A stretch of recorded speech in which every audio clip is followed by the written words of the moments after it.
പൂച്ചയ്ക്ക് ആര് മണികെട്ടുമെന്നായിരുന്നു ഇതുവരെ ഉണ്ടായിരുന്ന ചോദ്യം. എന്നാൽ പൂച്ചയ്ക്ക് മണികെട്ടാൻ പറ്റിയാലും മോദിക്ക് ആര് ഒരു മണി കെട്ടിക്കൊടുക്കുമെന്ന ചോദ്യത്തിന് ആർക്കും ഉത്തരം നൽകാനില്ല. കേന്ദ്ര തെരഞ്ഞെടുപ്പ് കമ്മീഷന് പോലും മിണ്ടാട്ടമില്ല. അപ്പോൾ മണി കെട്ടുക തന്നെ അല്ലേ?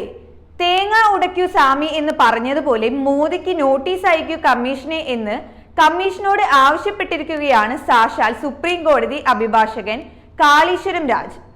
ജനങ്ങളെ വർഗീയമായി ഭിന്നിപ്പിക്കാൻ തുടർച്ചയായി വിദ്വേഷ പ്രസംഗം നടത്തുന്ന പ്രധാനമന്ത്രി നരേന്ദ്രമോദിക്കെതിരെ അടിയന്തര നടപടി ആവശ്യപ്പെട്ടിരിക്കുന്നു സുപ്രീം കോടതിയിലെ പ്രമുഖ അഭിഭാഷകൻ കാളീശ്വരം രാജ്. പ്രചാരണ വേദികളിലെ മോദിയുടെ വിദ്വേഷ പ്രസംഗങ്ങൾ ശ്രദ്ധയിൽപ്പെടുത്തി മുഖ്യ തെരഞ്ഞെടുപ്പ് കമ്മീഷണർക്ക് അയച്ച നോട്ടീസിലാണ് അടിയന്തര നടപടി ആവശ്യപ്പെട്ടത്. ജനപ്രാതിനിധ്യ നിയമത്തിലെ വ്യവസ്ഥകളുടെ കടുത്ത ലംഘനമാണ് മോദി നടത്തുന്നതെന്ന് നോട്ടീസിൽ പറയുന്നു. വോട്ട് ലക്ഷ്യമിട്ട് ജനങ്ങൾക്കിടയിൽ ശത്രുത വളർത്തുന്ന ഏതു പ്രവർത്തനവും കുറ്റകരമാണ്. ഭിന്നത വർദ്ധിപ്പിക്കുന്നതും പരസ്പര വിദ്വേഷവും സംഘർഷവും ഉണ്ടാക്കുന്നതുമായ പ്രവർത്തനങ്ങൾ രാഷ്ട്രീയ പാർട്ടികളും സ്ഥാനാർത്ഥികളും നടത്തരുത്.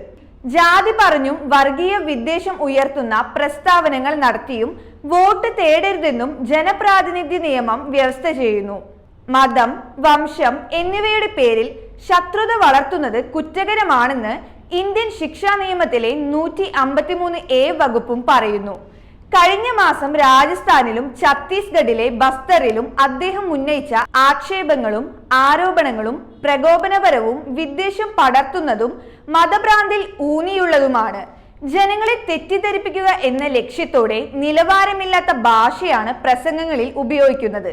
ഇതുപോലെ വിഷലിപ്തമായ പ്രചാരണ പരിപാടി മുൻ പ്രധാനമന്ത്രിമാരാരും നടത്തിയിട്ടില്ല. തെരഞ്ഞെടുപ്പ് പെരുമാറ്റച്ചട്ടവും നിയമങ്ങളും പ്രധാനമന്ത്രിക്കും ബാധകമാണ്.